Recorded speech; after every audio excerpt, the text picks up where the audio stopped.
I teach in the Department of Philosophy and direct the program in Ethics and Public Life. The presidential campaigns have raised deep issues of vital human importance. One is inequality too great? And should government try to reduce inequality? What's the role of private economic initiatives, of private property, of freedom from taxation in liberty? What's the impact of economic inequality on politics, and what has been the impact of politics on the steep rise in economic inequality over the last 3 decades? Why is democracy important? And is democracy threatened today? Deep questions of vital human importance. Whoever you're planning to vote for, and if you're undecided, I think you'll agree that the campaigns have not handled these deep issues with the depth that they deserve. That's not what campaigns are for, I guess. When the Obama campaign emphasized the great job that Mitt Romney's tax accountants had done in legally reducing his tax burden, it probably didn't deeply illuminate the question of what the fundamental moral importance of economics inequality is.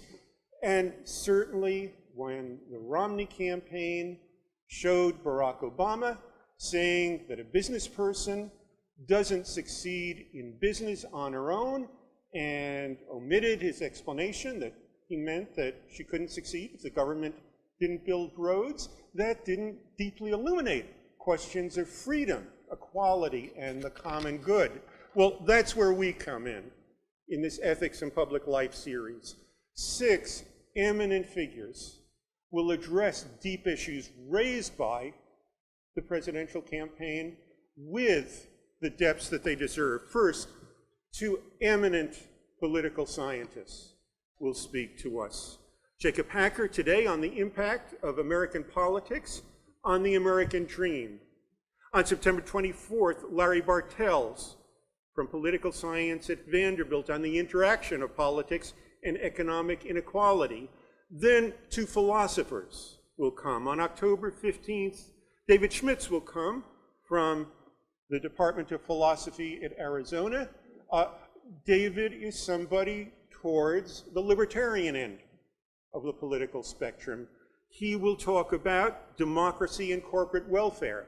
Then on October 29th, Harry Brickhouse will come from the Department of Philosophy at Wisconsin-Madison. He is at the egalitarian end of the spectrum, and we'll talk about equality of opportunity and education. On November 12th, Doug McAdam from sociology at Stanford, a deep student of social movements, will come and talk to us about what he sees as long-term threats to the viability of American democracy. And finally, on November 26th, Hilary Hoyne from the Department of Economics at UC Davis will come to discuss economic insecurity and the safety net. Extremely diverse topics addressed from extremely diverse disciplines and from diverse perspectives. You might think no one person can shed light on topics of vital importance with this broad range, but some people can.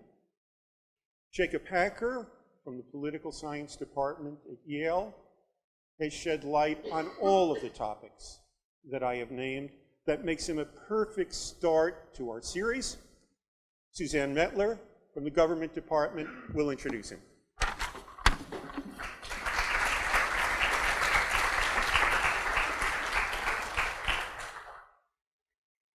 It is truly a joy for me to introduce our speaker to you today. Jacob Hacker is a professor of political science at Yale University, where he is the director of the Institution for Social and Policy Studies and the Stanley B. Resor Professor of Political Science. Professor Hacker's accomplishments are vast and impressive, frankly too many for me to summarize here. But I'd like to mention some aspects of his career that I think might be particularly compelling to many of the undergraduates who are here in the audience today. When he was an undergraduate himself at Harvard in the early 1990s, Jacob Hacker spent 2 summers working as an intern in Washington, D.C., analyzing healthcare legislation on the Hill, including Bill Clinton's reform plan. He returned to Harvard and wrote a senior thesis on the rise and fall of Clinton's plan. That thesis became the basis for his first book, The Road to Nowhere. When it was published just a few years later, it won a major book award of the National Academy of Public Administration. Professor Hacker went on to earn the PhD, and since then he has written numerous books and scholarly articles about health and social policy, including retirement benefits and tax policy, and how these affect or fail to address, as the case may be, economic inequality and insecurity in the United States. His books include Winner-Take-All Politics, How Washington Made the Rich Richer and Turned Its Back on the Middle Class, which was with Paul Pierson, The Great Risk Shift, The New Economic Insecurity and the Decline of the American Dream, and The Divided Welfare State, the battle over public and private social benefits in the United States. Hacker's influence has extended far beyond academia, however. He frequently publishes essays for broad audiences at popular outlets, and he has testified before Congress and advised leading politicians. In 2007, he authored a proposal for universal health care for America. It became a template for several presidential candidates' plans, as well as briefs on how and why to encourage private health insurance to compete with a new public health plan for the non-elderly, the so-called public option. Recently, Professor Hacker, with Nate Lowenthal of Yale Law School, wrote an economic blueprint, Prosperity Economics, Building an Economy for All, that sets forth a plan to broadly spread economic growth and security for Americans. The proposal was supported by a coalition of labor, community, and civil rights groups as part of a new campaign called Prosperity for All. We in the profession of political science are proud to have Professor Hacker in our midst, and we consider him one of our brightest stars. Moreover, he is a model of a serious academic who also manages to devote time, talent, and energy to applying the lessons of his research to pressing policy debates today. It is with great pleasure that I welcome Professor Hacker to address us now on the question, is American politics undermining the American dream? Thanks, Suzanne. Thank you. Okay, wow.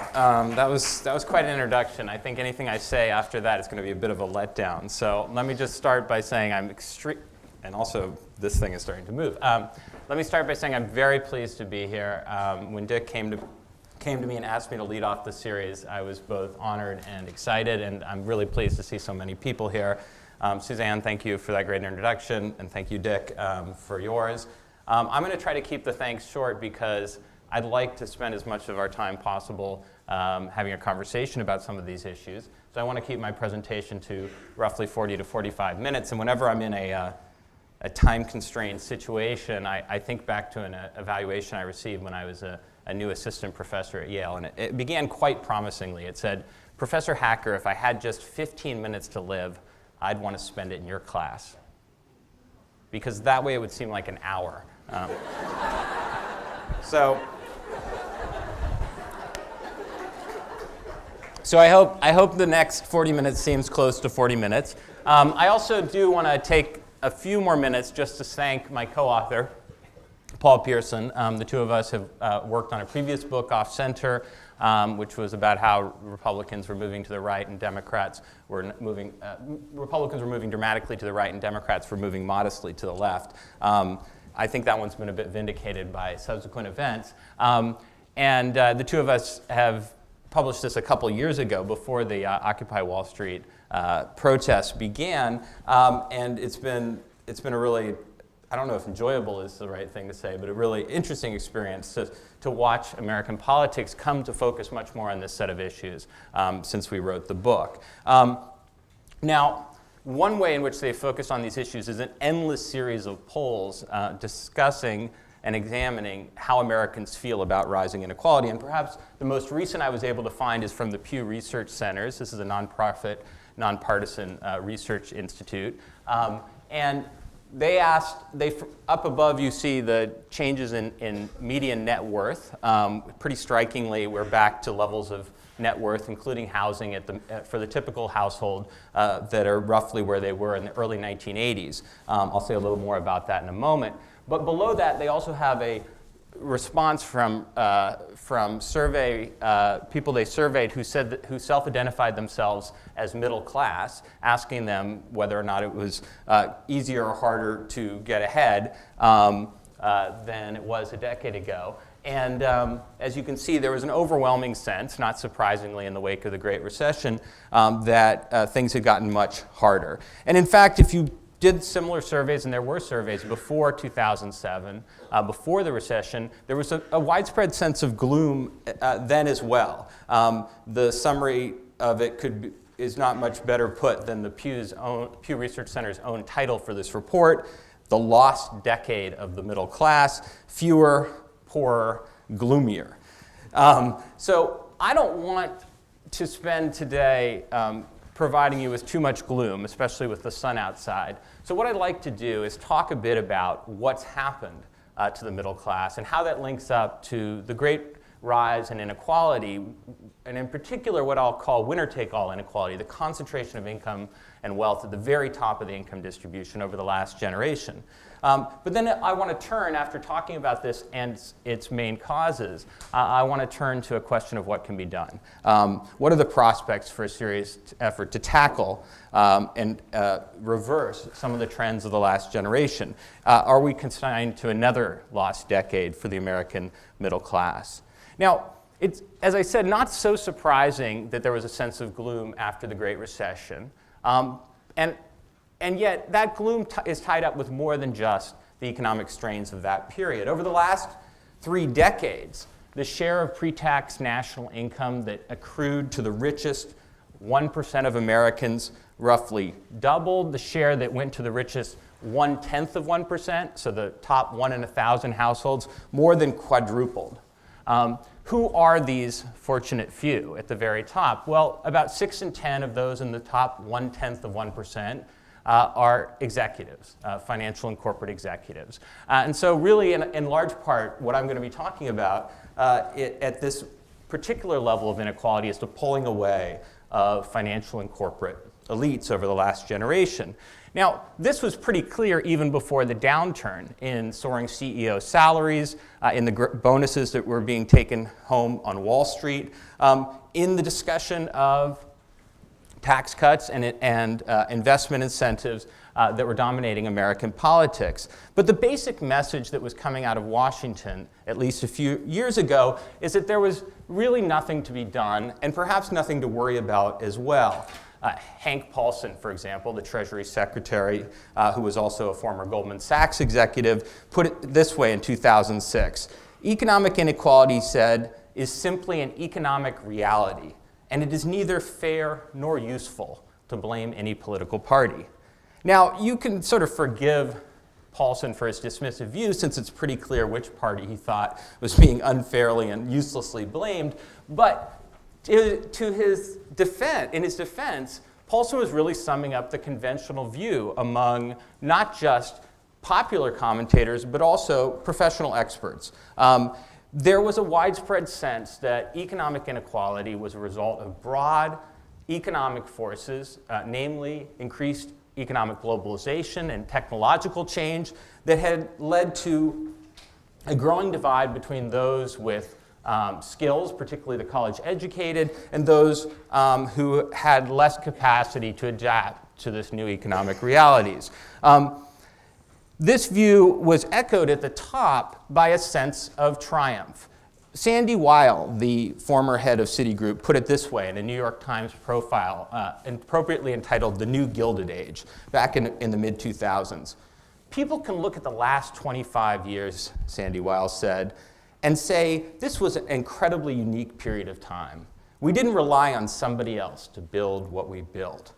And in this view, a view widely shared even today, I think, but less widely discussed, the titans of finance were superstars who were surfing the new waves of the global economy. So it's worth knowing that before Citigroup went down in flames and Weil lost his job and his office, in his office was a trophy on the wall. It was the banking equivalent of a stuffed lion's head, a hunk of wood, at least 4 feet wide, I'm told, etched with his portrait, and the words, "Shatterer of Glass-Steagall," written below his name. Now, for those who don't know, and I assume very few don't know by now, Glass-Steagall was the Depression-era New Deal regulation that drew a line between old-style traditional banking and investment.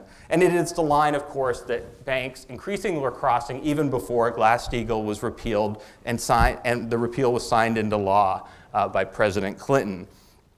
And it's notable then that Sandy Weil didn't wait for somebody else to build what he built. No, he went out and he pushed for the repeal of Glass-Steagall.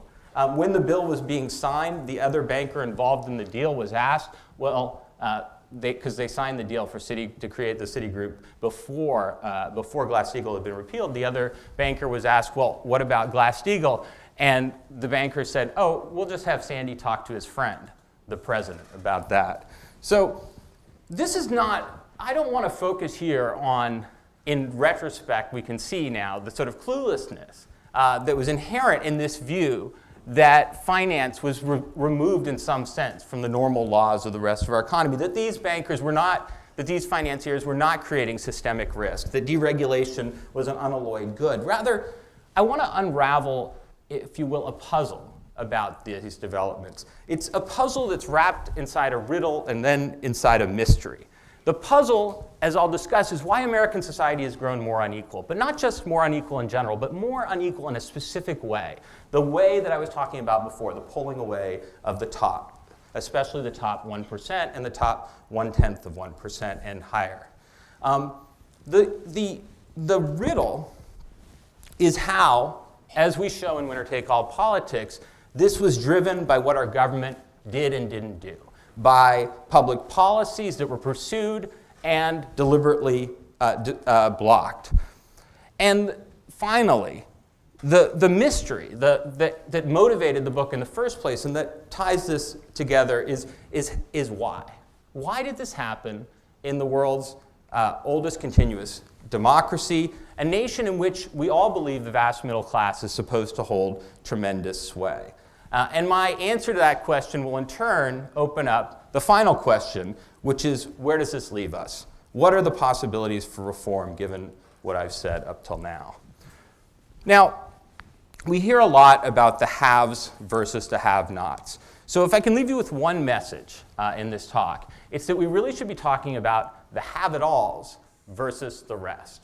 And one way to think about this is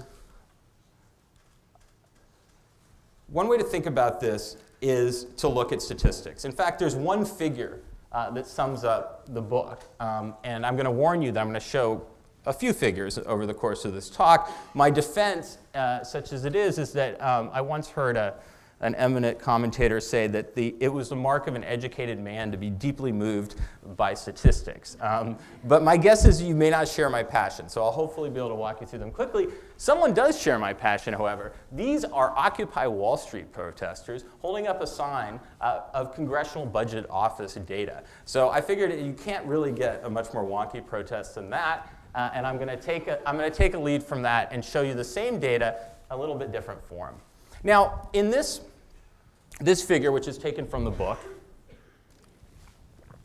and basically shows incomes for each of the quintiles of the distribution, so the poorest fifth up through the top 20%. You can see I've broken the top 20% into the top 1%, and then the 80th to 99th percentiles.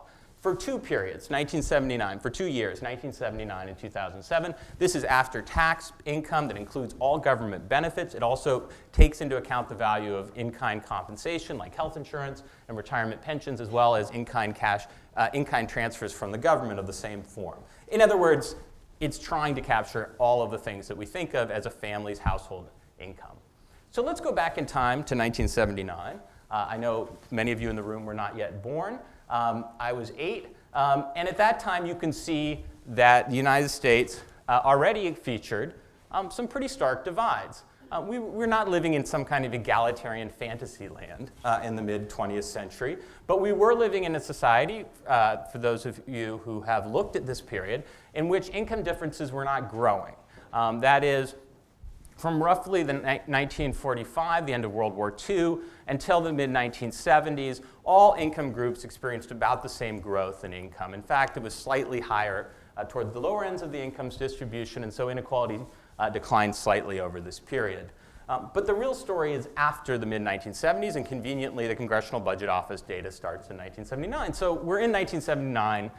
We're just on the verge of the disco revolution. We're all dancing in bell-bottoms. And you can see that the middle fifth of Americans have an average household income in real dollars, adjusted for inflation, of somewhere in the range of $45,000.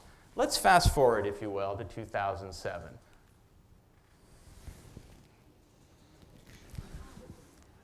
So this really is the story of the last generation. Most of the gains of economic growth have gone to the very top. So that middle fifth saw its income rise from around $45,000 to $55,000, which is a non-trivial increase of 25%. But for the top 1%, you can see that the gains were much larger, 281% over this period. In after tax, after government benefit income adjusted for inflation. Now, there are a few things that I just want to point out here, since for many of you have probably recognized that the top 1% was a major beneficiary of post-1970s household income growth. In fact, if you took all the household gains that occurred since 1979, roughly 40% of those gains, after taxes, after benefits, accrued to the richest 1%. And that's why their share of income rose so dramatically. So most people, I think, are aware of this, and they've seen the signs.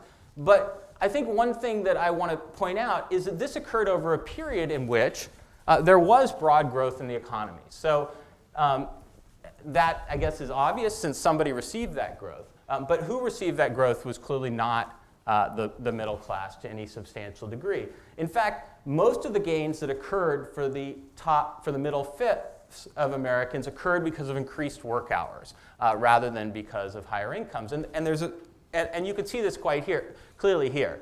The median hourly compensation, that's wages plus benefits, basically stayed stable, rose about 10% from 1973 to 2009, even though productivity rose about 80% over that period.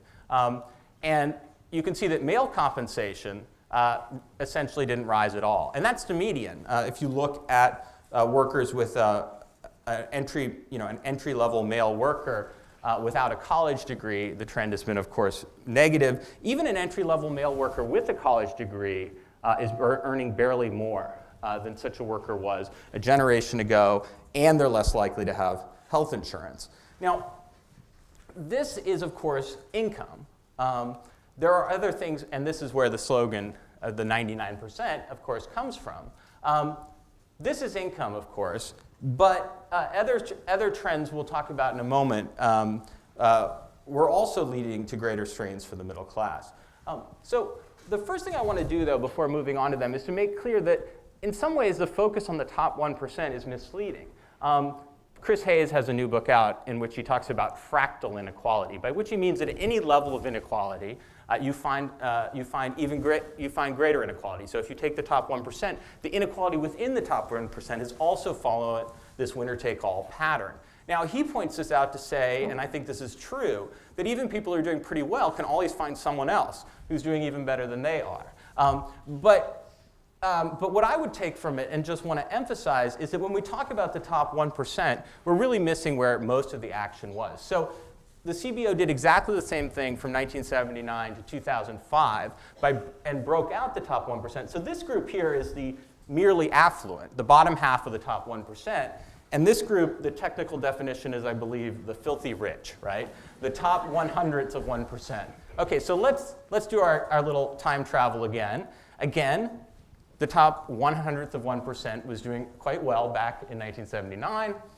And once again, we see that within the top 1%, the gains were quite concentrated at the top as well.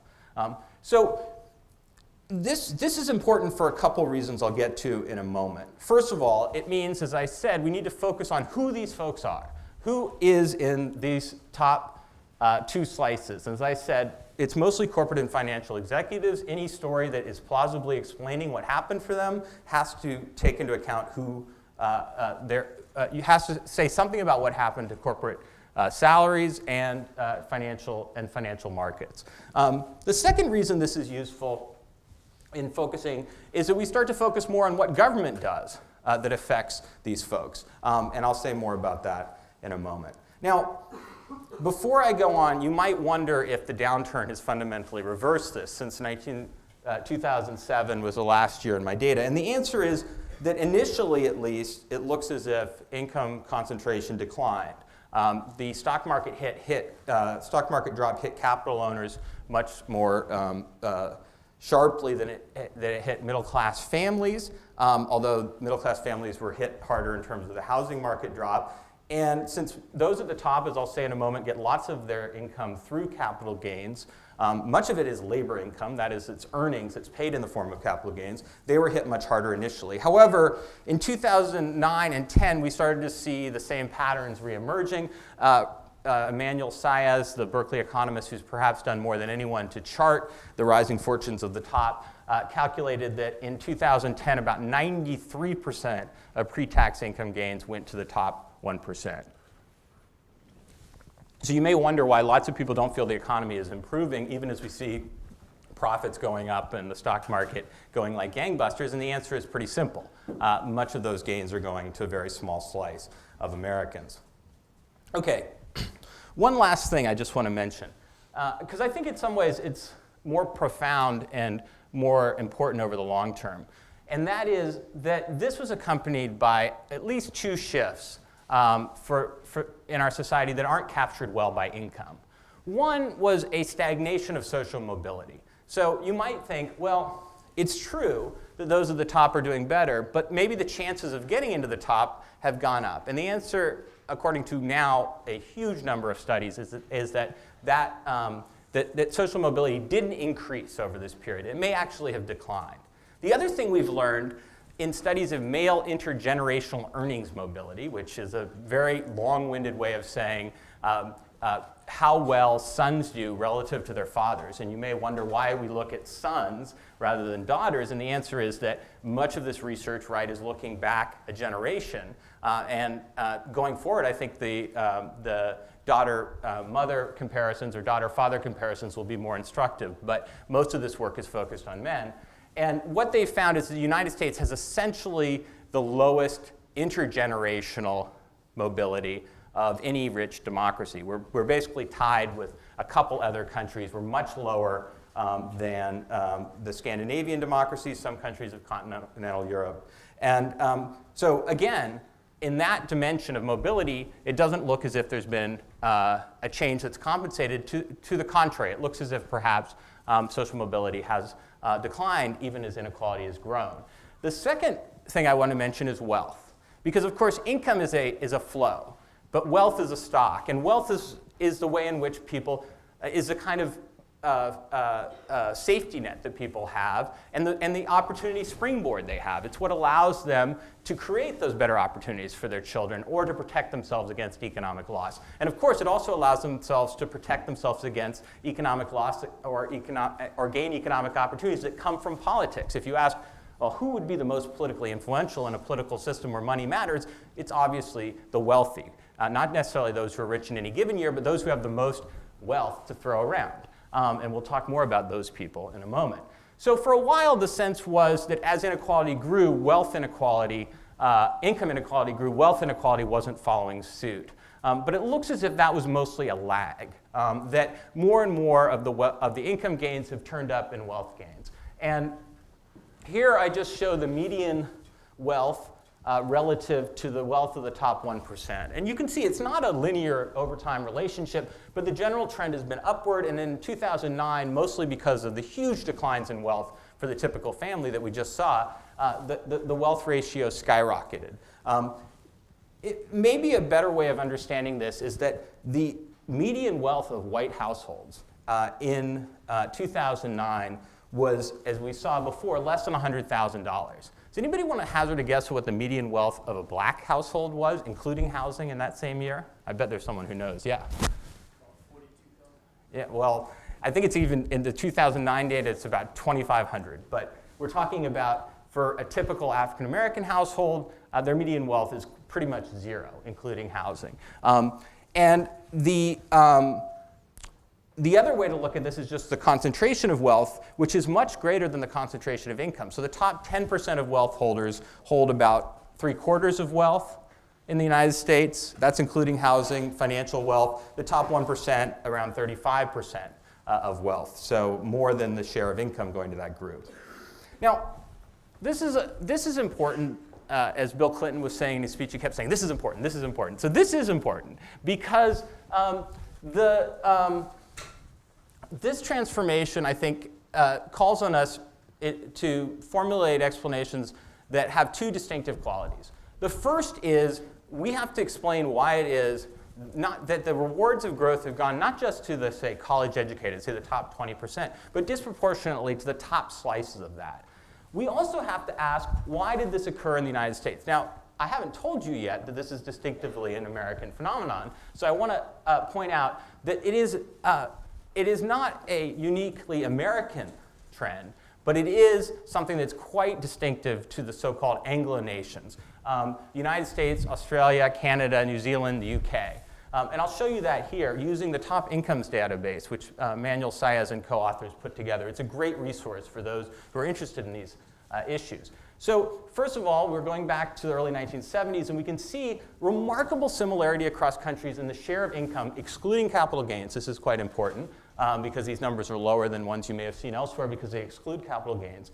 It's also important, and just an aside, that capital gains are a bigger part of the story in the United States than they are in other rich countries. I think that has a lot to do with changes in American tax policy and corporate compensation practices that are related to them. But it's worth noting that whenever you see cross-national statistics, it's very hard to do them with capital gains to compare across countries. But if you don't include capital gains, you tend to understate how high American inequality is relative to other countries. So go back to the early 1970s. And now you see in the last year for which we have available data, and these vary a bit as you can see here, you can see the United States has seen not only has reached the highest level, but the biggest increase in the share of income going to the top. But it's not alone in seeing a big increase. On the other hand, these countries, Scandinavia, which started at a very low base, has seen a modest rise, and the continental European countries have basically seen no rise at all. So it's not only the United States. And if you're interested, and we can do this in question and answer session, you might ask, well, is there any correlation between this and growth in these countries? And the short answer is no. These countries grew diverse ways, but in ways that are not related to the rise in inequality in any obvious sense. And the United States had sort of middling growth over this period. So the United States did not experience a kind of economic miracle that allowed there to be such large gains at the top while the middle class continued to get ahead. And I guess we know that since we saw the middle class experience relatively modest gains, even as the top pulled away. Okay, so what does this tell us? It tells us first that whatever explanation we have has to have a significant focus on the United States and perhaps the policies that were pursued by similar countries, Anglo countries. And as I said before, to go back to the earlier point, it has to explain what happened at the very top. So what I'm going to do in this part of the talk is offer basically an explanation that focuses on American public policy and changes in it, and then I want to talk about the political sources of those changes. And in a lot of ways, what I'll be doing will complement what Larry will be doing in his lecture 2 weeks from now. But you'll see when Larry comes that we have some differing views about what the fundamental drivers of this political changes are. So first of all, if we're talking about policy, the first place that we usually go is to think about redistribution, right? That's all that can be talked about on one side of the political spectrum right now, right? Government is redistributing. It wants to take someone's money and give it to someone else. That's important, but the United States is actually not much of a redistributor. In fact, over the last generation, according to the CBO, the degree to which the government reduces inequality through taxes and transfers has actually declined. Now, this is a very arcane number. It's based on the percentage reduction in a measure of inequality called the Gini index. You do not have to know anything more than that. Over the period in which inequality rose, government redistributed less. So this is to say that pre-tax incomes, yes, they grew more unequal, but government actually added to that inequality through federal policy, at least. But this is not going to explain what we were just talking about, right? Because a lot of the inequality occurs before government taxes and transfers. Also, this is a broad measure of inequality. So I want to focus on two things. First of all, if we're asking what happened at the top, let's talk a little bit about the policies that most affect the top. And in particular, here's something we've been talking about a little bit lately, taxes. Now, you've probably heard that taxes have dropped in the top 1%, and they have. Pretty dramatically, if you think about it.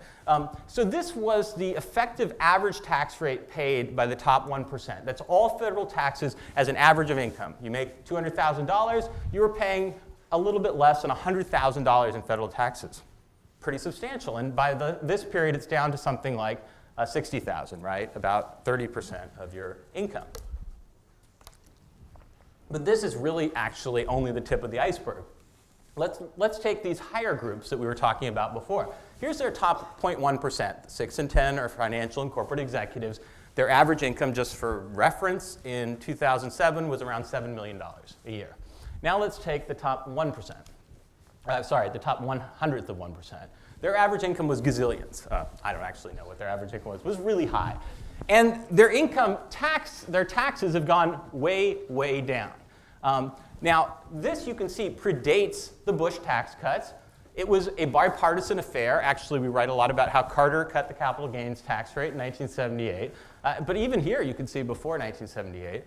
Some of this effective tax rates is due to the behavior of those at the top using the tax code. But a lot of it was about explicit policy changes. And I think a lot of people want to stop there and say, OK, so you calculate for me how much difference that makes in inequality, and I'll say that's the role government played. And then we can have a debate over whether this is a good or bad thing in terms of economic policy. But I want to try to convince you that that's a very narrow view. That essentially it assumes that all of the income that people earn in the market is somehow pre-governmental. There's no influence of government on the way markets work. And that, if you think about it for a moment, that's just ridiculous, right? If government encourages labor unions, that's going to change the way the market works. If government regulates finance in one way or another, it's going to change the way markets work and the way they distribute their rewards. So the second thing I want to talk about, besides the targeted tax cuts for the very top, which are dramatic, I want to talk a little bit about the targeted market-making policy changes that were pursued over this period. And the argument is really simple, right? That government not only played a role through redistribution, through taxes and transfers, but also through how it changed the rules of the game of the market over this period. Now, the most obvious way in which this happened now, and when we think back to Sandy Weil, is in financial market deregulation. And this one is actually an area where economists have, somewhat belatedly, devoted a huge amount of energy.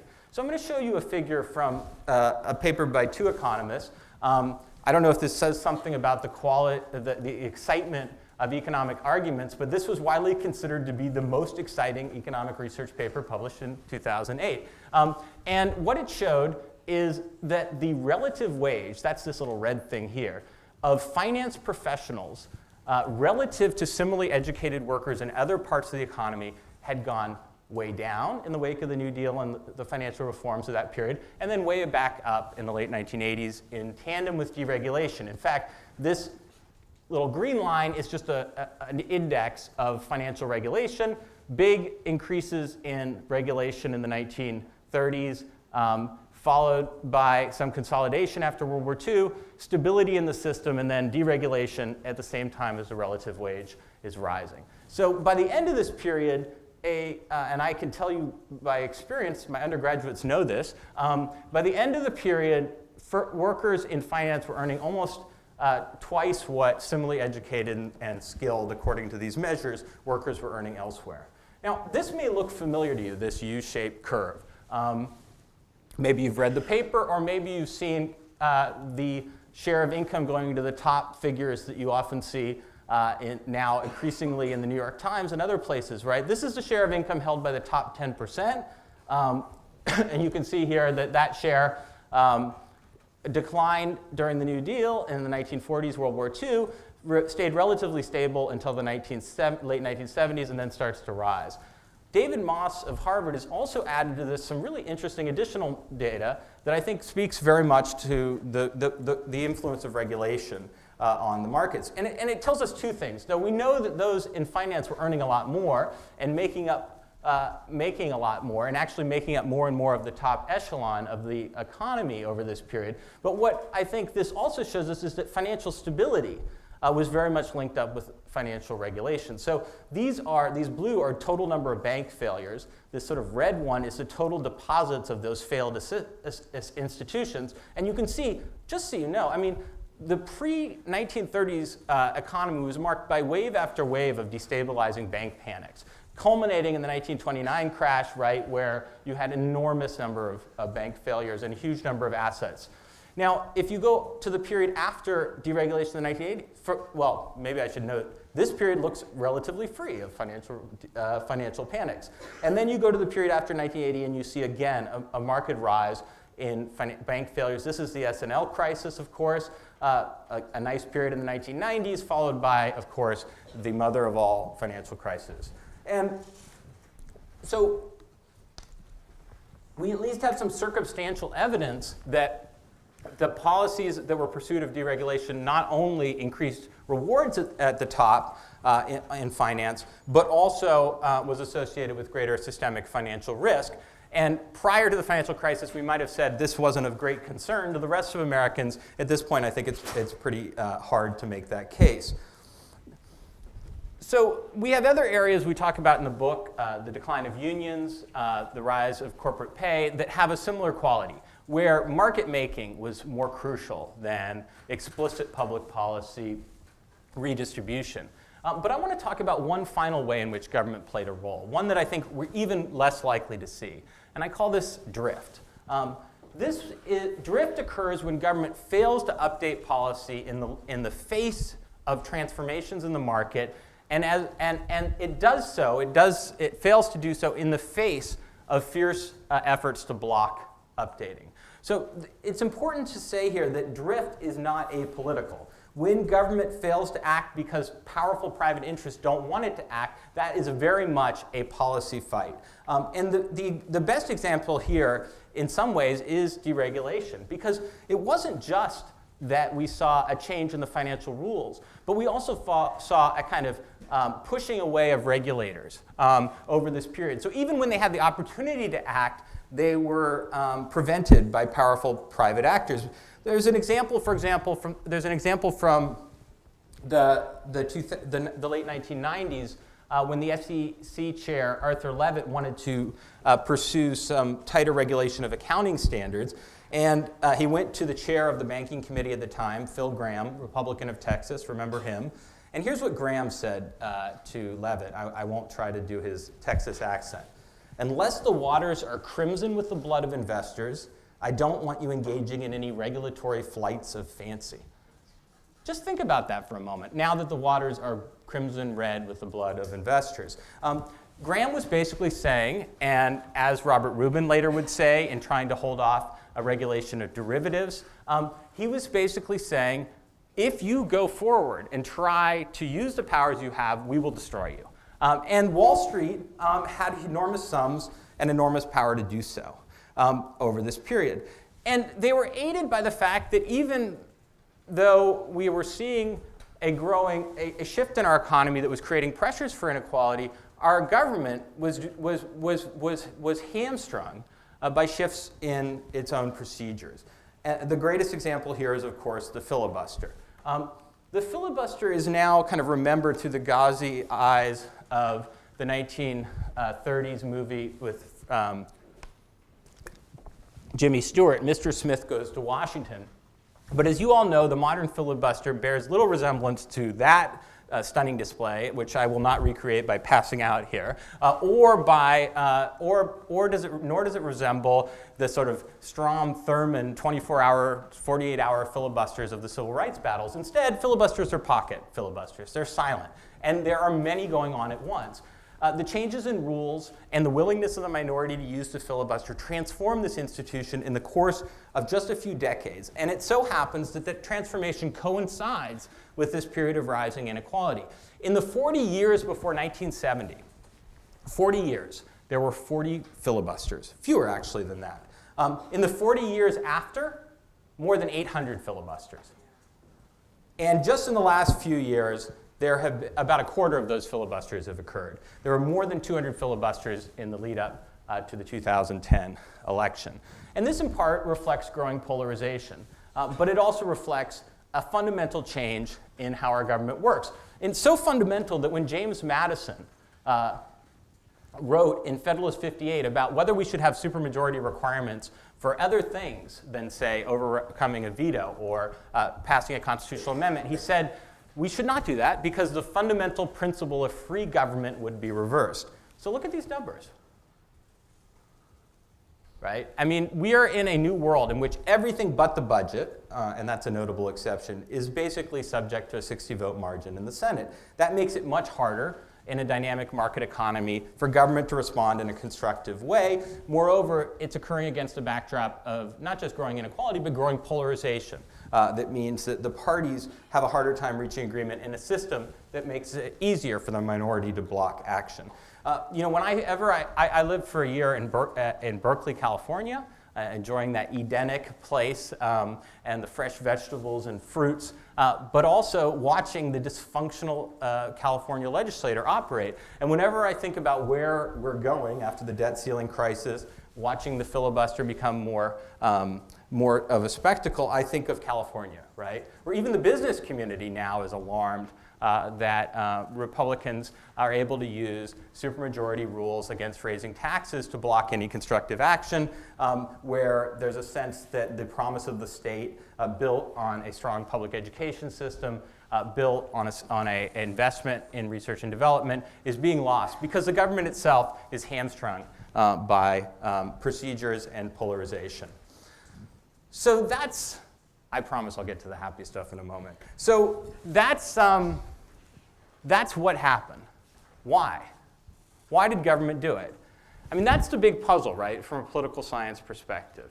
And I think the natural impulse is to start to look very quickly into the mind of the American voter. Is it, as Thomas Frank argued, that Americans are being blinded from their true economic interests by social issues? Or could it be, as many Republicans like to argue, that Americans really want tax cuts for the rich and growing inequality? Or could it be, as Democrats contend on the other side, that voters are confused and being hoodwinked by powerful private interests? So we always want to look at the voter. But I think it's useful to step back and ask, well, what drives politics on many of these issues? When it comes to changes in deregulation or union laws, it's not the voter that decides often, it's organized pressure, lobbying, the ability to push for long periods of time for policy change. Let me give you an example. We've only had one survey about the hedge fund loophole, it's sometimes called. This is the carried interest provision that Mitt Romney has benefited enormously from. It says that if you are a private equity manager or a hedge fund manager and you're earning income from your management of other people's assets, usually following a specific rule called the 2 and 20 rule, then you can treat that income, even though it's not from your own private investments, as capital gains, right? So you get to pay 15% capital gains rate rather than the ordinary income tax rate on your income. It's actually, given how few people get affected by it, it actually costs the federal government quite a lot of money because those people make billions of dollars in some cases. In 2006, the Democrats came into office vowing that they would end the carried interest provision. And by the way, it's very hard to find anyone besides private equity managers who defends it. It survived. 2008, Democrats, including President Obama, come in vowing they will end the carried interest provision. 2010, it survives. 2010, Republicans come in vowing they will preserve. Oh, sorry. But no. But there was, a huge amount of fight over where we could get a little bit of money from the top, right? And the carried interest provision would seem like a pretty straightforward way to raise, some billions of dollars. It still survives, right? It's very hard to believe that this is a reflection of where voters are on this issue. We can see it, too, with regard to tax cuts. Now, it's true that Americans have an ambivalent feeling about taxes, and they have the sort of view of tax cuts that you might have of junk food, right? I really shouldn't, but it might be really great to just have a little bit more. On the other hand, when you ask people, there's overwhelming support for letting the tax cuts for the very top expire. However, that view has not been able to gain any traction, even though there's an enormous amount of leverage that comes from the fact that these tax cuts are up for renewal. We'll see where that goes. Another example, and the one that I think resonates the most right now, there was a prominent public figure, now prominent, once hidden, who said, "Our main interest is not participating in campaigns. Our main interest is in policy." That was David Koch. The billionaires, Charles and David Koch, enormously richer than they were a generation ago, have devoted an enormous amount of their resources to trying to reshape the landscape of American politics. We've heard a lot about it. Perhaps the number that sort of sticks with me the most is that Charles and David Koch and their network will spend more in this election than John McCain did in the 2008 presidential election alone. And so the resources that are being deployed in this case for elections, but often they're being deployed to try to reshape policy. Corporations put most of their money, I'm going to skip through this. Corporations put most of their money into lobbying, not into campaigns. And the amount spent on lobbying has risen enormously. So too have the number of lobbyists, though they've declined in recent years. We went from having essentially a handful of lobbyists working Washington a generation ago to around 15,000 lobbyists in 2007. Now, part of this is that the money that gets power and then uses it to protect money is facing a much more open environment than it used to, because some of the traditional groups that were on the other side of the political spectrum or the battles they fought have lost ground. Labor unions are the most obvious example. Civic organizations, as Sita Skocpol has written, used to be much more broader based and much more likely to have cross-class memberships. And what's happened, in other words, is that the ecosystem of Washington has sort of fundamentally changed.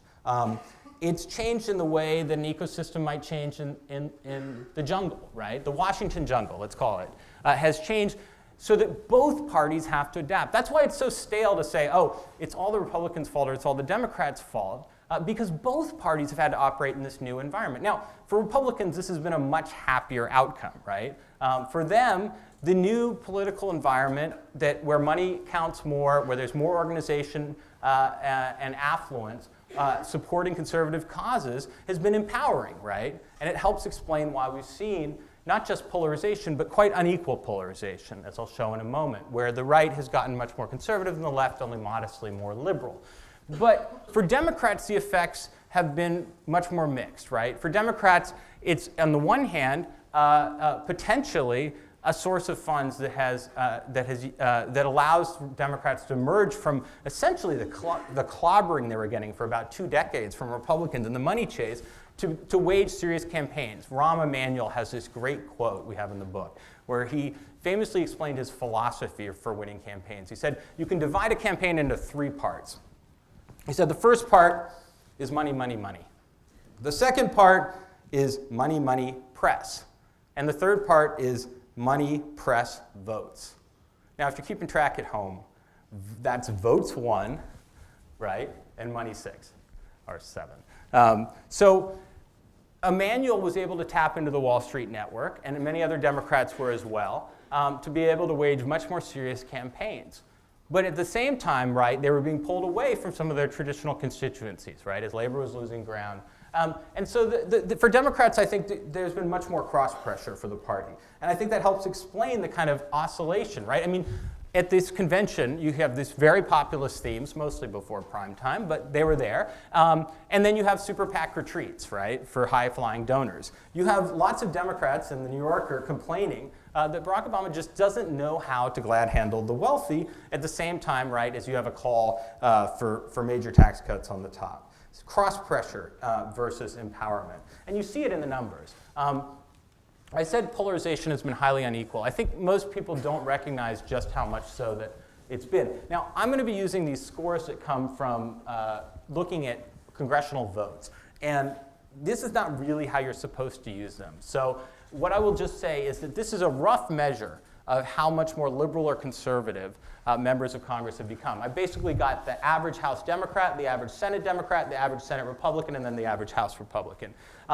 And this is just basically, on these scores, you know, what percentage increase has there been? Now, for Democrats, they've gotten more liberal, and for Republicans, they've gotten more conservative. The problem is these measures are very hard to measure over long spans of time. There's no natural base, right? So using a percentage change is not entirely kosher within the discipline. But trust me, if I graphed them or if I showed you the raw numbers, it would look the same as this. Okay, so first you have House Democrats. They've gotten only modestly more liberal, and that makes sense. They gained the House, for example, by recapturing a lot of blue dog districts. And Senate Democrats have gotten a little bit more liberal. But let's look at House and Senate Republicans. So Senate Republicans, much, much more conservative than have Senate Democrats. But here's the real story, right? The House Republican caucus is a very, very conservative caucus. I don't know how else to show this than perhaps to mention one of their standard bearers, Paul Ryan. Why? Because here's Ryan's tax cut proposal. Now, you've been hearing a lot more about this. When I was first showing these slides, people were quite surprised. But now, now the sort of surprise is worn off. But I want to note, for the record, that I recognize that Paul Ryan says he will close loopholes necessary to fund this $5 trillion in tax cuts. Nonetheless, it's a little revealing that he has not specified a single loophole. He said he would not change the favorable tax treatment of capital gains, and that almost every independent expert who's looked at this doesn't think you could raise the funds necessary to create this 1.18 million tax cut for each person in household in the top 0.1%, or that you could do that without raising taxes on the middle class. This is on top of the Bush tax cuts, right?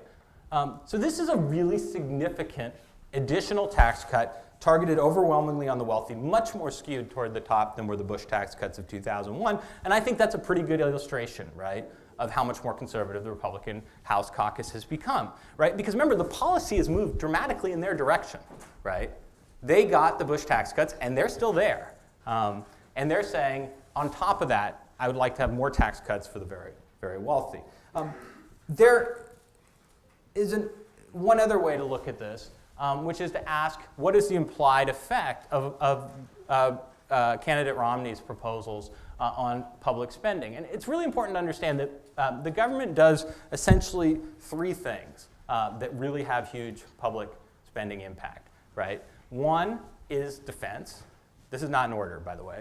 A second is Social Security, and a third is healthcare, Medicare and Medicaid. So if you think about it, right, any proposal that is going to come up with significant additional money for tax cuts that is going to reduce the deficit over time and that isn't going to increase the size of the federal government is going to involve big cuts in one or more of those three, Medicare or Medicaid, healthcare, Social Security, or defense. Now, the Republicans have actually said defense is off the table. In fact, want to increase spending on it. So it's going to come out of those two areas. So the Romney proposal, according to Congressional Budget Office estimates that are analyzed here by the Center for Budget and Policy Priorities, would essentially slash the federal government down to, and I think it's hard to summarize these numbers, right? By 40% in 22, right? So So if you have a balanced budget amendment, which Romney supports, you would essentially cut the size of everything else in the federal government by 40% to get the tax cuts and the defense spending increases. If you don't have the if you don't have the balanced budget, if you do, then you'd have to reduce the federal government by 60%. That's not a credible scenario, but it suggests a sense of priorities. What we know from the public opinion data is that Americans think that there are 3 ways we could reduce the deficit that they support, and that's not to say that this represents a fully fleshed out public agenda for reform. 1, they would like to increase taxes on somebody else, namely the top. 2, they think that we should cut defense spending. And 3, they hope that we can come up with a magical pot at the end of the rainbow that we can tap into to cover the rest. But the 2 number 1 consistent ways in which to reduce the deficit are categorically at odds with the agenda here. Why is this happening? Could it be that Republicans are more responsive to deep-pocketed backers and activists? That's, I think, the argument I want to make, that organization matters.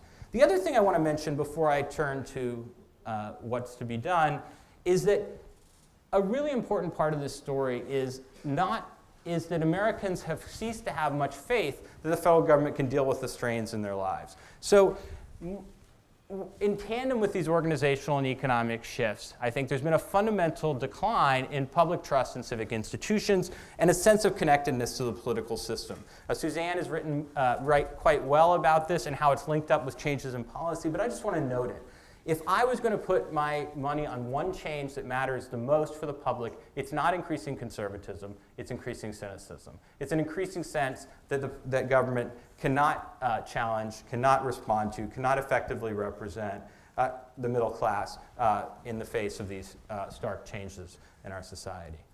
Now, this may seem like a depressing story, and in some ways it is. But in some ways it's not, because the story we've been hearing so often is that this is a result of kind of inevitable economic changes. What I've shown you is that it's tied up, much more tied up, with changes in our politics.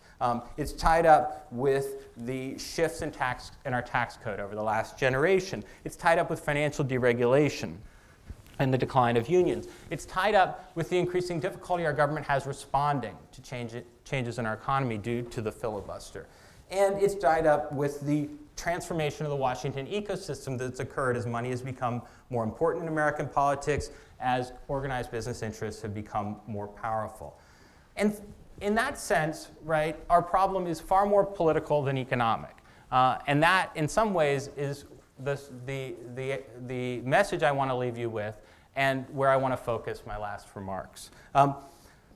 Walter Lippmann famously said that democracy has to lift itself up by its own bootstraps. That's the catch-22 of political reform. If you believe, as I do, deeply in our political system and its capacity for renewal, then you have to work through a broken political system to restore it. And to do that, as I've suggested, we're going to have more than a short-term focus on elections. I actually think this is an area where there's actually grounds for some degree of, if not consensus, at least broad agreement about some of the necessary changes.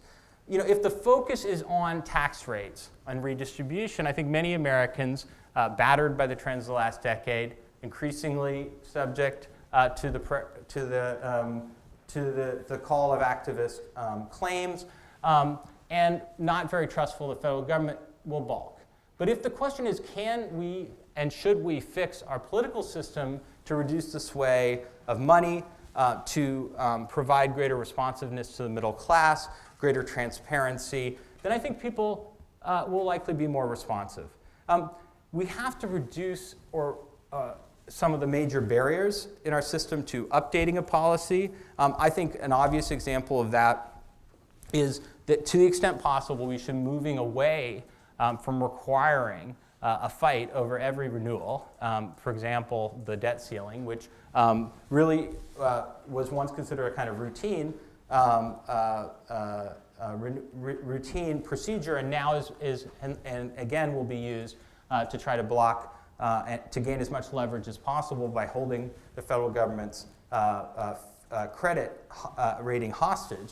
But it also means increasing the transparency of what government does. And Suzanne has written about the importance of trying to bring some of the key benefits that Americans receive from government out into the open. I mean, it's a great paradox, to me at least, that the Tea Party movement, which was, by the way, a populist movement in its inception against the bailouts, is motivated, has its strongest base among older white Americans who receive or are set to receive and eager to receive Medicare and Social Security. As Thea Scott's-Pool has rightly pointed out, there's a sense of earned benefit. There's a feeling that this is a legitimate role for government. But there's also, I think, in that movement, a critique of the rest of government, right? The sense that it's no longer under the control of the citizenry. So the Tea Party may not be the force that would be pressing for the kinds of reforms that I would like, but it does point us towards some of the strategies and pressures that would be needed. Because ultimately, it seems to me that you're not going to have the kind of sustained change that's necessary without the empowerment of groups that represent the broad public. You cannot have political reform without political reformers in government linked to citizen groups outside of it. And it's worth noting that the Tea Party has been much more and was much more effective than, say, Occupy Wall Street in grassroots organizing that's linked to national reform leaders, in providing a forward-looking vision that's directed against a contemporary perceived or actual threat, and the use of flexible participatory modes to try to bring people into these challenges. I don't think that the message that should guide such efforts has to be very complex. The middle class, drowning in debt, battered by economic insecurity, treading water or sinking while the rich ferry off in yachts, has been abandoned by our politics. Our democracy rests on flood walls between economic power and political power.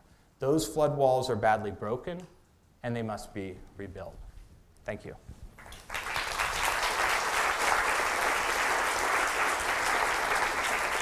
Would you like to call on people, or should I?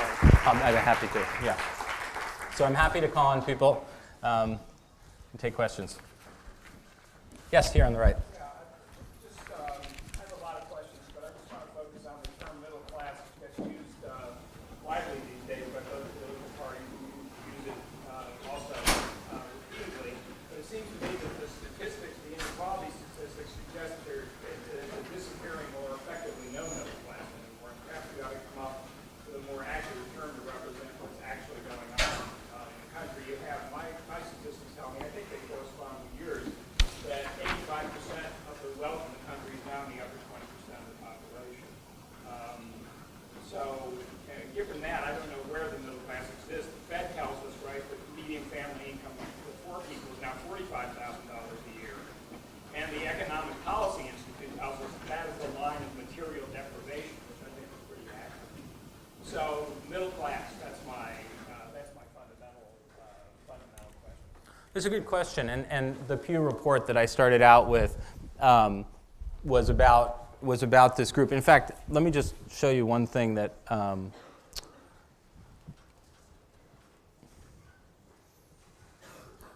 it's cut off here. So they actually have the median household income for a family of four. It's actually it's a bit higher than 40,000. It's closer to $60,000. That's including the medical benefits, et cetera, because the Fed just came out with a $45,000 figure, which I assume is income without benefits. Yeah, I don't know, but suffice it to say, if you look at the numbers, the share of people who are earning an income that, say, is between 75% and 200% of the median, which is the Pew's definition, and some people use 2 to 4 times the poverty line or 2 to 6 times the poverty line, has declined substantially. And so one feature of inequality that I didn't talk about here is that it isn't just been the pulling away of the top, but also that, yes, there are people moving into that top 20%, but there's also lots of people who are moving down, right, into the bottom third. And so this sort of concentration of income at the top is almost mathematically, right, linked to the decline in the share of income going to the broad middle. Compared with other rich countries, we have a smaller middle class in that sense. But there's another sense in which people think about the middle class. This is the sense in which I was talking about at the outset, that middle class is more than just an income definition, right? It's a self-definition. It's an understanding of what it means to be an American, what the American dream is. And it's worth noting that those values were widely shared. If you poll people, not everyone says they're middle class. That's actually one of these sort of common or misperceptions about Americans' views, that if you poll people and you give them the choice of being working class, a significant chunk of Americans will say they're working class. Even in the Pew survey, where they use lower class, you got about 20% of Americans saying they were lower class. So lots of people, but very few people like to believe they're above the middle class. The highest people will go is upper middle class, and you will get usually like a vanishingly small and sometimes rather diluted, because they're diluted, not diluted, because their incomes are actually lower often than the upper middle class portion of people who are saying they're affluent. I love the fact that when you see these reports on the rich, services that are being provided. There's a whole industry that the political science Jeffrey Winter calls it the income defense industry, that's about trying to protect the incomes of the very, very rich. And they call these folks high net worth individuals, right? So that not rich. So Americans self-identify with these values, even if they don't self-identify with the middle class. They also are remarkably perceptive about where sort of the line of the middle class is, and they believe the middle class is being completely screwed, to use the technical term. What is really interesting, and what I want to emphasize, is that when you start to dig into what people think of as middle class, some of the key changes that I've been talking about sense of political efficacy, the feeling that you have the basic economic capacity to not just protect yourself against economic risks, but also to invest in the future of your children, your sense of optimism about the future, if not your personal optimism, the optimism about your children, those things have for the first time really taken a beating in this downturn. And Americans still are quite optimistic about the long term, but they have much less faith that the system works, much less faith that their children will have a better life than they did. And to me, that's the biggest risk, is that we'll lose that. Because that seems to me to be, more than anything else, what the American dream implies. It says it's not whether you're rich or you're poor, but whether or not, if you as Bill Clinton put it and Barack Obama repeated, whether if you work hard and you play by the rules, you'll be able to get ahead. The last generation has suggested that may not be true. The last few years has sent a signal, a really sort of blaring signal, that that's in doubt. And I'll just say that in the work that I've been doing on long-term reform, that's the central question. It's how do we get the economy moving again in the short term? But more important, how do we rebuild this sense of confidence, this sense of optimism among the middle class as a whole? And in a realistic way, recognizing that we're not going to recreate the economy of the mid-20th century. The sheltered, union-dominated economy of that period is not coming back. But there's a lot of reasons to think that we could build an economy of broadly based prosperity in the 21st century if we invest in the human capital of citizens through pre-K and college education, if we make sure that we create the preconditions of productivity and prosperity, like good infrastructure and investments in research and development, and and this is important, if we provide some of the basic economic security that employers once provided and no longer do. So there is no reason to think that people being afraid they're going to lose their health insurance when they lose their job, or having to scrape by and fear their retirement is good for the long-term health of a nation. Quite the opposite. If you provide people with some kind of basic level of economic security, they feel much more confident about an economy that produces risks as well as rewards. Yes, right here in the front. Make 2 points. One small one.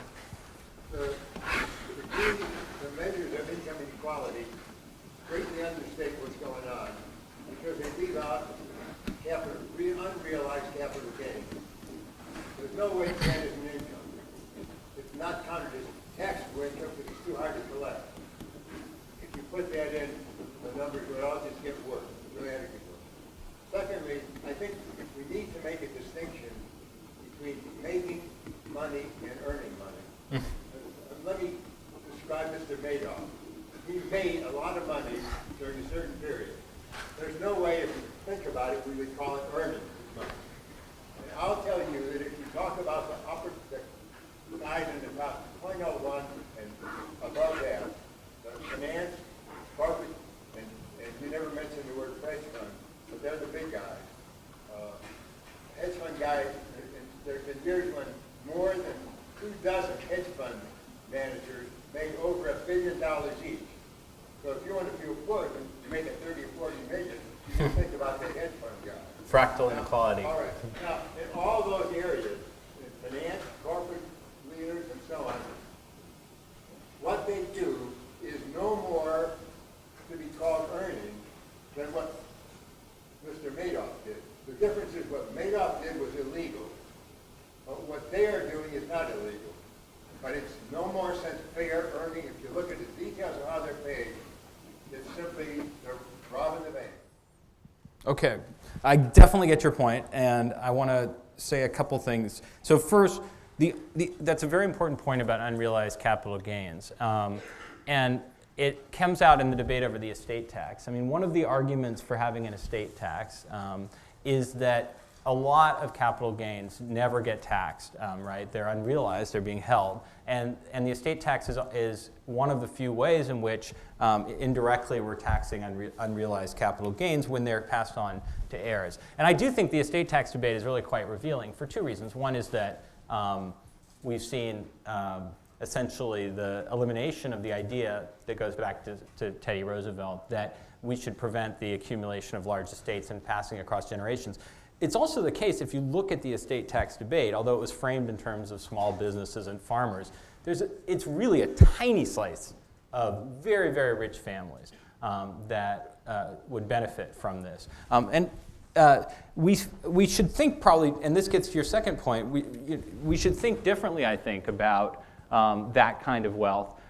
It's not to answer the question, but there's a different, I think, moral calculus, if you will, with inheritance than there is with earnings. And so I think you raised the right question, and the question that we political scientists often want to dance past, which is this question of desert, right? And so I would say, I wouldn't want to cast judgment on all of financial activities, but I want to say that I think an enormous part of the way our financial economy has evolved does involve massive systemic risks for the rest of the economy. And so a sort of basic fundamental principle, it doesn't get you all the way, it is an economic principle, which is when you expose external costs on others, you should have to have those priced into the transactions.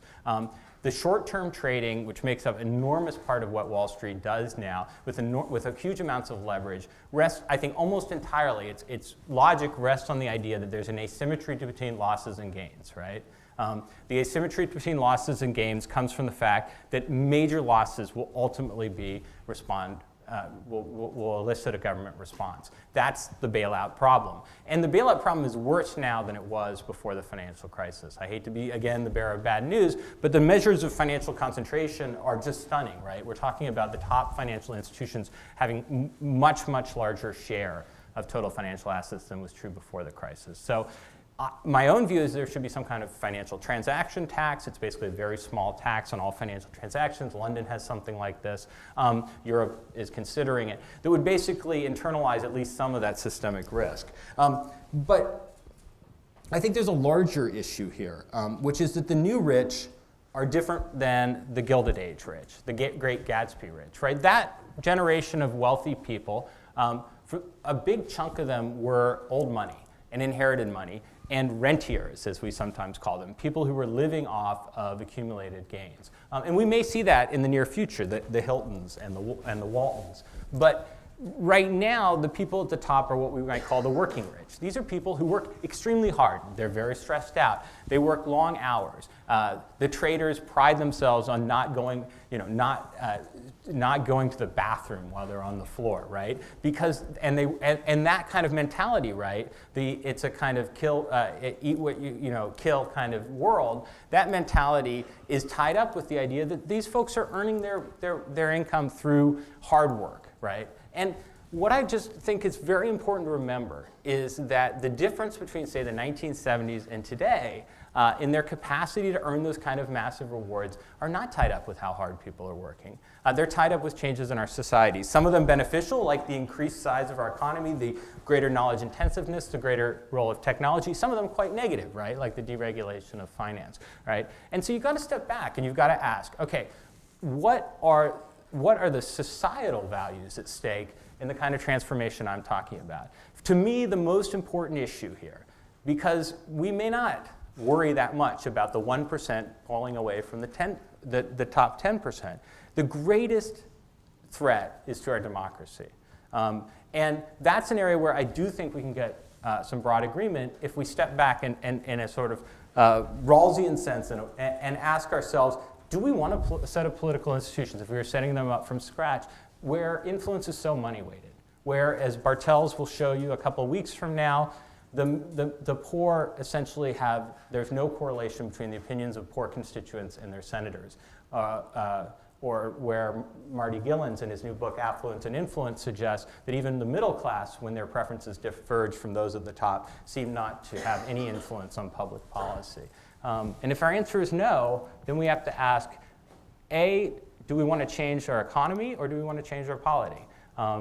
I'd start with the politics because I think a lot of other things flow from that. If we can have a political system that is more capable of representing the interests, the demands of the broad middle class, then I expect that we'd also have one that would be producing policies that would be more likely to create an economy of broadly shared prosperity. Yeah, over here. Given the trends as you've laid them out, and the fact that most of this inequality occurred under both Republican and Democratic parties, I'm just wondering if you could talk a little bit more about what accounts for your faith in the system of American government as it exists. And the related question is, if our hope is these sort of grassroots citizens movements, and you mentioned the efficacy of the Tea Party over, say, the 99%. You can't discount that the Tea Party has been created and is sustained by some pretty big money folks, and life is breathed into it by Fox News every day. So that's not what I really call kind of efficient or an effective grassroots. That's fair. So where does the faith in the system going forward really come from? Well, you're shaking it here, but so let me say first on this Republicans versus Democrats. I mean, I hope that I've conveyed a simple message, which is that both parties have been part of this transformation, but they haven't played the same role. So I do think there are differences between the parties. And this is probably where Bartels and I differ the most. So it'll be interesting to see what he says a couple weeks from now, because his work showed very stark differences in distributional outcomes between Republicans and Democrats. Basically, he said Republican presidents are responsible for all the rise in inequality since World War II. But his measure of inequality was basically a measure of the ratio of the 80th to the 20th percentile. So it was a kind of broad measure of inequality. When you look at that figure, I was telling you, if you break it out by year, right, you see slightly perhaps greater growth under Republican presidents, although the 1990s is really the period of Clinton where you see really sharp growth. But there's really no major difference between Republicans and Democrats on that score. So I turn for hope. I turn in three places besides microbrewed beer. One is the history. Right, and I mentioned briefly the populists and the progressives. I would also note the civil rights movement, which was, although it faltered as a movement for economic justice, was an enormous success at transforming our society in ways that nobody thought was possible before it happened. And that links to the second part of the question, which is those movements: populism, progressivism, the New Deal. The women's movement, the civil rights movement, the various rights revolutions that have spun off of that, they all rested on very intense grassroots mobilization, on people power, to use the cliche. And yet it seems as if that kind of sustained broad engagement is harder to get and quicker to go when it arrives. And that may well be particularly true on the left. I would push back a little bit about this portrayal of the Tea Party, only in the sense that, yes, the Tea Party movement did have, I think the Fox side of it is distinctive and not replicable, let's put it that way, social sciences. The role of money in the Tea Party is a bit more ambiguous. I mean, you know, if you read Scotchpole's book, and I encourage you to do it on the Tea Party, you know, here she is coming from the left side of the political spectrum and is just amazed by the degree of intense activity.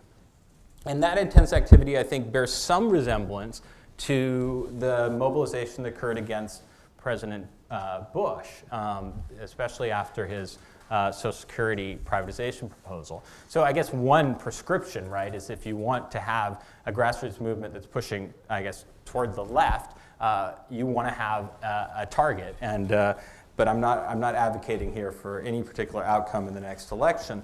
Barring that, it seems to me that you've got to have this longer term focus, and it's got to be linked up with what's left of the infrastructure of organization that's concerned about middle class standing. That's consumer and public interest groups. That is various groups like the ones I mentioned or I didn't mention, but Suzanne mentioned, that are supporting the prosperity agenda, prosperity for all agenda, like the National Council of La Raza, the National Leadership Conference on Civil Rights, and then ultimately it's labor.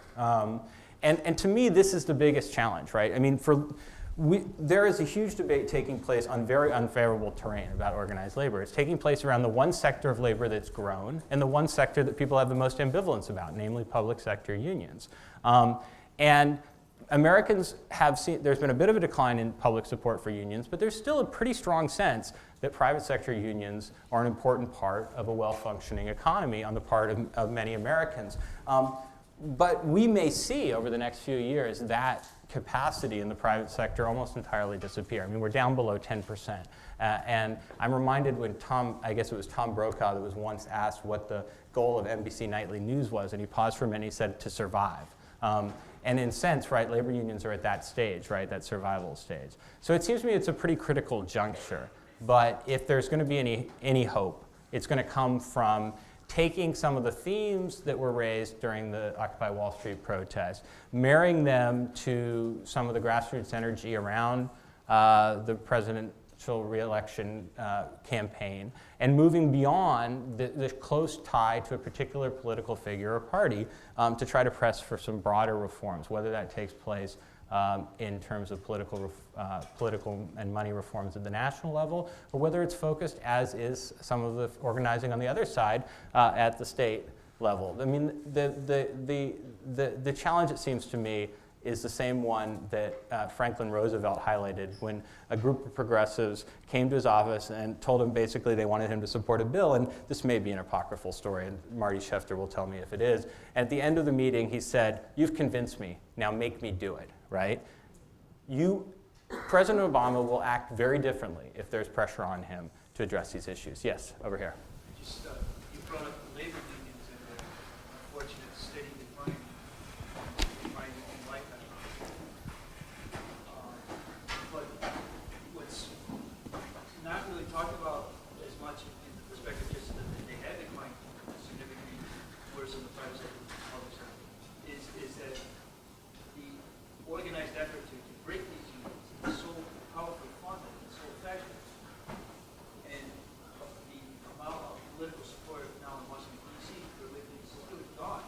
It's very emblematic that a right-to-work state was opposed to the Democratic Socialist. Yeah. The hotel that everybody had to stay in was a non-union hotel for the first time. Certainly in my lifetime, that such a huge slap to organized labor could be given by the Democratic Party establishment. They could get away with it because they don't really feel they need them. This is now a disconnect where even the most powerful organized labor entities, Teamsters and so forth, can barely get a phone call returned from the White House after several months. So the reality is, I don't think that there is any representation of the working class and middle class left in Washington. And then we have to look for champions of these technocrats who might, for whatever reason, have some sympathy for us. There's no longer any real connection between working people and politics. Wow, this is like Just a downer, guys. Okay, so I want to end on a somewhat higher note because I want to first of all say I think we're facing a kind of spiral of silence about labor, in the sense that many who will readily concede that labor unions were fundamental to the creation of the modern middle class, and not to mention the civil rights movement, have basically gone silent with regard to the challenges that labor unions are facing today. Part of that, as I said, is ambivalence about public sector unions, and which runs deep. I mean, our government is facing extremely significant fiscal strains, right? These are not created by some conspiracy, but reflect the fact that we have had tax cut after tax cut, right? And we have real pressures for increased spending. The result is that even Democratic legislators and legislatures are under very severe pressure to bring down spending, and our government basically spends, our local and state governments in particular, spend money in two main places, right? They spend money on education and the public sector workers who deliver it, and they spend money on healthcare, right? And that's where the pressure has been focused. And what I would say here is that it seems to me that this is a moment where there's a real need for some leadership in talking about the role that labor unions could play, the constructive role they could play in a more dynamic 21st century economy. You don't hear that, understandably, from labor leaders who are worried about protecting past gains. You certainly don't hear it from the business community. I think we have a climate of corporate lawlessness. The cost of violating labor laws is trivial for corporations. It's just part of the cost of doing business. And honestly, if you look back at the mid-20th century, there was a corporate elite that was much more favorable towards using government in positive ways and towards labor unions. But it wasn't because these guys, and they were all guys, of course, were somehow better or more responsible, as like Tom Friedman columns suggest. It was that they were heavily constrained, right? They were constrained by the fact that there were actually labor unions in the workplace. They were constrained by the fact that government had come to play a much more important role, and they were shaped by a distinctive climate, World War II, the New Deal. Right now we have essentially a self-styled meritocratic elite at the top that is nonetheless never faced a kind of constraint. There's a culture of deference and entitlement. There's an expectation that whatever the elite wants to do is somehow in the interest of the nation as a whole because there aren't these pressures. So who is going to articulate the view that our future rests not just on freedom, but on constraint and on restraint? It rests on actually having countervailing powers in the private sector. It means that corporations have to fight with investor collectives to decide what executive pay is, or they have to work with labor unions or with their workers, or partner with government. A world in which collaboration and constraint exists is a world that is much more likely to produce the kind of broad-based economic gains, but we don't have a vocabulary for talking about it. And I would say that the place where that's most likely to happen in terms of labor is in the service sector.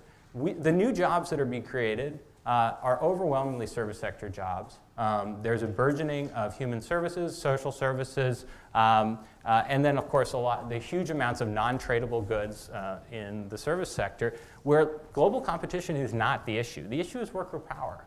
The issue is whether or not we're going to recognize that these jobs should be professionalized, whether we do it through government contracting and say people who are working in nursing homes and getting paid by Medicare and Medicaid should be paid a decent wage and have opportunities for training and advancement, whether we're going to do it through national level laws that say, okay, if service sector jobs don't pay well or don't provide benefits, the government is going to make sure that those benefits are provided, or through, say, the earned income tax credit, that wages are raised. Whether we do it through a much more directive effort to try to stop employers from flagrantly violating the law. And that's going to require, unfortunately, it's going to require some pretty serious change in the way Washington works, of the sort that I've talked about. But whatever the path is, I do think we have to find a vocabulary, we have to find a set of policies that basically says, look, we're in a new economic world, but it doesn't have to be a dog-eat-dog economic world. We know that the mid-20th century economy was successful because it was built on the idea that we, as President Clinton put it, are in this together. that the only way in which we're going to prosper in a more competitive global economy is with those kind of shared investments and shared commitments. And the only way we're going to create that is if we reclaim our democracy. So thank you very much.